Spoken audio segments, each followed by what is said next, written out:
বিদ্যালয়ৰ ৰান্ধনিৰ সৈতে ছাৰৰ গোপন অংক 5 মাহ ধৰি চলাই আহিছিল ৰান্ধনিৰ সৈতে কুকাণ্ড স্কুলৰ ভিতৰতে অপকৰ্ম চলাই বিপদত এইগৰাকী মন্তাজ ছাৰ প্ৰথমে চিনাকি কৰাই দিছো এইজন মন্তাজ ছাৰ আসল নাম মন্তাজ আলী আহমেদ ধুবুৰীৰ কাজাইকাটা মহম্মদিয়া এম স্কুলৰ সহকাৰী শিক্ষক এইগৰাকী মন্তাজ ছাৰ আৰু এইগৰাকী স্কুলখনৰে ৰান্ধনি মন্তাজ ছাৰে ছাত্ৰ-ছাত্ৰীক পঢ়ুৱাৰ দায়িত্বৰ ফালে পিঠি দি ব্যস্ত থাকে গোপন অংকত মানে স্কুলখনৰ এইগৰাকী ৰান্ধনিৰ ওপৰত চকু এইগৰাকী শিক্ষকৰ ৰান্ধনিগৰাকীয়ে অভিযোগ কৰা অনুসৰি চলাহি কথাৰে বিগত 5 মাহে স্কুলৰ ভিতৰতে এইগৰাকী শিক্ষকে চলাই আছিল কুকাণ্ড ৰান্ধনিগৰাকীৰ ইচ্ছাৰ বিৰুদ্ধে জোৰ জুলুমকৈ আতিখাদ্য চলোৱাৰ এতিয়া অভিযোগ উত্থাপিত হৈছে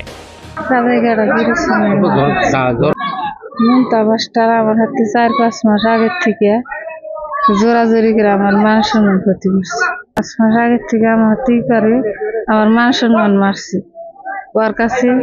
ওর জন্য আমি আপনাদের সবের সঙ্গে বিচার চাই স্কুলের মাস্টার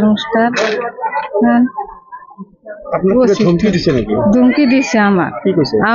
ওর হাতে জামজুলকে কই আমার মাইরা হালা দিব একবারে জব করবো আমি জুল কাকু কই আমার মাইরা হালা দিব জব করবার চাইছি না আমি ডরের ঠেলা কই নাকি মন্তা মাস্টার কেন কইছে আপনাকে কিসের জন্য কইছে এই যে মান সম্মান আমার ক্ষতি করতেছে আমি জুল কই তাহলে আমাকে আর জন্য মাইরা হালা দিব আপনি এই স্কুলের কি এই স্কুলের আমি রান্ধনি অৱশেষত আতিখাদ্য বাঢ়ি অহাত শিক্ষক মন্তাজ আলী আহমেদৰ বিৰুদ্ধে দাখিল কৰে এজাহাৰ পৰৱৰ্তী সময়ত বিদ্যালয়ত উপস্থিত হয় আৰক্ষী ইফালে কথা ভীষণ দেখি মন্তাজ ছাৰৰ পলায়ন কেইবাদিন ধৰি উপস্থিত নাই বিদ্যালয়ত শিক্ষক মন্তাজৰ এই কুকাণ্ডৰ ফাদিলৰ পাছতে বিদ্যালয়খনত সৃষ্টি হৈছে উত্তপ্ত পৰিস্থিতিৰ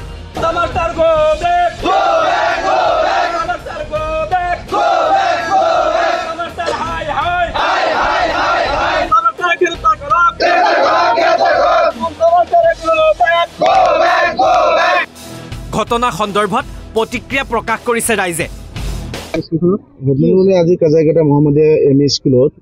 আজি আমি ইয়াত আহিছোঁ ইয়াতে এটা প্ৰতিবাদী কাৰ্যসূচী আমি হাতত লৈছোঁ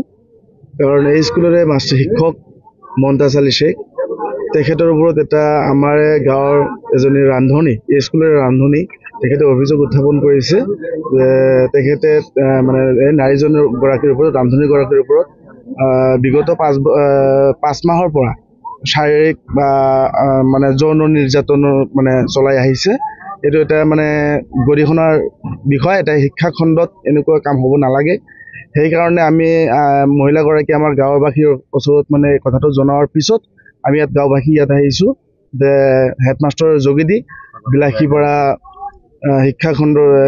বিষয়াৰ ওচৰত আমি এটা দাবী জনাইছোঁ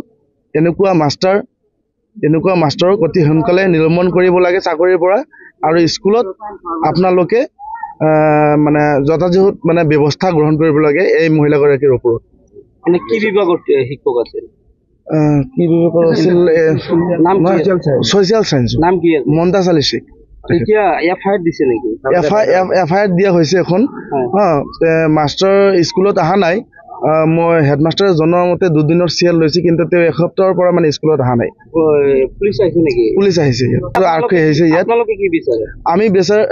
মানে উচিত মানে যেটো শাস্তি হ'ব লাগে শিক্ষকজনৰ বিৰুদ্ধে আমি হেতু মানে বিচাৰো আৰু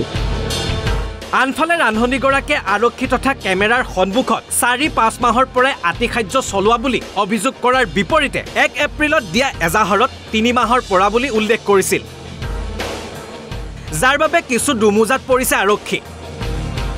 অৱশ্যে আৰক্ষীৰ সম্পূৰ্ণ তদন্ততহে পোহৰলৈ আহিব সমগ্ৰ ঘটনা বিলাসীপাৰাৰ পৰা নীলকমল নাথৰ ৰিপৰ্ট অসম লাইভ 24